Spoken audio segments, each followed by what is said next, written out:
Listens Live. Hello, everyone. Good afternoon, and thanks for joining us here on Wave Listens Live. I'm your host, Brian Schlonsky. We've got a great show on tap for you today, but before we launch right in, we've got a giveaway to get to. A big thank you to all our listeners out there. The Harlem Globetrotters, we've mentioned several times, are coming to town, and that giveaway is for you. You got to be the first caller, though, today, and you could win a family 4-pack of tickets to see the Harlem Globetrotters on January 11th here in Louisville at the KFC Yum Center. All you got to do, call the number on your screen, 502-571-5263.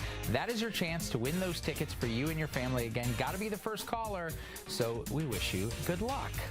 Our first couple of segments today with the Elder Advisors. That means the workshops are coming up. We've got all the information for you. You know the two folks here off to my left. I hope you know them well. Hello, Kentuckiana. Merry Christmas. Happy New Year. Hello. Larry Weiss is the president of Elder Advisors. That's me. Lindsay Fleming is That's her. The vice president. But again, yes, Merry Christmas. Happy New Year. Merry Christmas. Happy New Year, I didn't have my cell phone. I was like going to call in, like, try to win those tickets. I got to interview them a couple days ago, and it's going to be exciting. Good so cool. There's a lot going on. We've got events like that. We've got workshops. Don't go broke in nursing home, because you don't have to. You don't have to. You don't have to. Let's talk about, I know you guys are here, and you build up to these, and so a lot of people know you by now, but for those that maybe we have some new year, new listeners today. Right. I mean, my New Year's resolution is to watch more Listens Live. I need more Brian Schlonsky in my life. More Brian, please. Keep it more coming. Brian. Tell him. And you know, who is not watching Wave 3, 1230, NBC affiliate, every day in Kentuckiana? You are the resident voice of Kentuckiana. Well, Brian, Wave 3. I don't know how to follow this up. I'm here to help you. I'm just going to sit here and smile. Well, the producer's telling me Brian's suffering from lack of confidence. To try to help build him. it up. I'm on it. Brian, you're the man. Be more confident 2024. That's what they say. Don't go broke in nursing home, because you don't have to. That's the real reason you guys are here. It is so important. We just spent all this time with our loved ones, maybe some of our elder loved ones in our lives, and maybe we've noticed a couple things. This is probably the perfect time to attend one of these, especially if you haven't before. It is, and a large part of what we're now doing is placement, because placement's really a 4-letter word. It's tough. And Autumn Schneider, Director of Client Services, she handles all of that stuff. We recently placed the Petersons with the D. They're like from Scandinavia. They came down from Minnesota, and it's Peter and Agnetha Peterson, and they're at Bridgepoint Gardens, and they're good people. I told them I was going to give them a shout out. Hello, Peter. Hello, Agnetha. They're good people. And they're at Bridgepoint Gardens, and it's just a wonderful community for assisted living, and we're happy to be able to help them get settled in. Oh, I have to give a shout out to my mom and dad. Hi, Mom and Dad. They're in TV land watching today. Hi, Mom and Dad. A lot of shout outs. This is important, though, and you mentioned to me several times in the commercial break that Bridgepoint was one of those that you wanted to make sure to mention. This is why it's so important to get involved with people like you guys. I'm embarrassed to say I didn't even know about Bridgepoint Gardens a year ago. Autumn did. She's been out doing the tours and stuff like that, and when the family reached out for the Petersons with the D, Autumn suggested Bridgepoint Gardens. I'm like, Bridgepoint who? And it's like a cruise ship on land for people, and it's just been really, really impressive for the family there. I think Rhonda's the director. Just really great. So it's never too late. And the reality is, a lot of times if we can get to the families before they degrade to the point where they need, and their only option is skilled long-term care, I find a lot of times if we can get people to an assisted living community, we may not have to even deal with that. Is that a fair statement? It is, and we've had a conversation. I've had a conversation with many clients. I do all the time, and recently. In the course of my career, I've been doing this for about 15 years. The transition from home to is hard. It's hard, okay? But the transition literally has never been in my entire career as bad as the family or the client thinks it's going to be. Never, not one time. And what we see, especially in the assisted living communities, but also in skilled care, is that when you've got a loved one who's getting 3 hot meals a day, their medication the way they're supposed to, all of a sudden they're socialized with folks that have the same experiences, that came up, that maybe served in the same wars or were the same stay-at-home moms and came through the same decades You're together. At the same type of life. You do. And we see so much that after placement, truly quality of life goes up.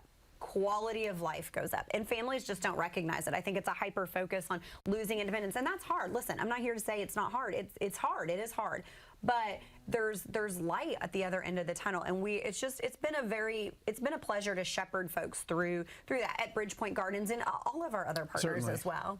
You know, Larry, you do these workshops at different times of the year for different reasons in different areas. Anything significant about now trying to make sure that people get this information right as we start a new year? I think the demand is already there. It's kind of like the Salvation Army. No, there is no season. There is no reason. But there's always a season. Sure. I just completely butcher. Need has no season. Thank you, Lindsay. Another really good. example of why she just pontificates and just nails it as senior vice president. But I do think at the beginning of the year, people are kind of starting to scratch They've their been head. putting things off. And I had a conversation with a fellow on the phone today, and his brother has been recently diagnosed with a degenerative disease, ALS. And it's like, today, you need to start making some choices today, but you don't have to wait for a devastating diagnosis. These are plans that, my dad and my stepmom are very healthy. They're out and about. They're taking the girls to the movies. Hi, Ronnie. Hi, Riley. So they're out to the movies today doing their best grandparent life, but they're well and they're thriving. And they've worked with us to make sure that their affairs are in order. And it's a perfect time to get your ducks in a row. And I really personally love the idea of doing it at a workshop, because while we would love to see you in our office and you have that opportunity, a workshop is just a less threatening way, right? It's just you're in a room with folks. You can kind of get a flavor for who we are and what we are, a high level. The comedy genius that is And Larry it's not, Weiss. I knew you were gonna jump on that flavor comment. It's less intimidating, right? It's less intimidating that you can kind of come with your notebook and just take some things in and see what's maybe for you and maybe not. And I think I love the workshops. If you're not careful, Kentuckiana, you might just learn something at the workshop. That's right. We've got some of the information up, and we're going to hit this in the next segment as well. But before we go to break for this first segment, you guys both touched on this about how you don't have to wait until that critical moment or that diagnosis. So many people in life, all of us do, we procrastinate on things, but why is it so important not to procrastinate on what could be the biggest event that happens in your life? Why get on this early? Because you have some more options, right? You have more options. So when we're working a crisis plan, the house is on fire, somebody's already in placement, we can do things, right? We can do our job. We can help. But when it's smooth sailing, right? When you're 64, 65 years old, you have no health issues. That's really when you can have an empowering stance and you really get to drive the roadmap, right? Crisis plan, the tail's wagging the dog. Right. A pre-plan where you're coming in and just talking and kind of getting your affairs in order, your ducks in a row, that's so empowering, Kentucky. And I can't imagine anything more empowering, more uplifting, more solid feeling than, hey, I'm taking control of this and getting it laid out. On top of that, if you are inevitably faced with a crisis, that can be your number one priority to deal with, because all of these other things will have already been handled because you're on top of it. Absolutely. Yeah. Okay. Yeah. All right. Well, we've got another segment with you guys, so please stick around. Kentucky I'm Anna can glad never you're get here. enough of Larry. That's true. You know what? Tis I was excited y'all were here. The Again. need has no season. Oh, we got it this time. The need has no season. Okay, stay with us here. Wave Listens Live. Another segment with the Elder This Advisors. isn't live, is it? Oh, man. Teetering on the edge. We might have 2 seconds of buffer. I don't know, actually. Probably Let's not test it out, please. Not today. We'll be right back after this short break.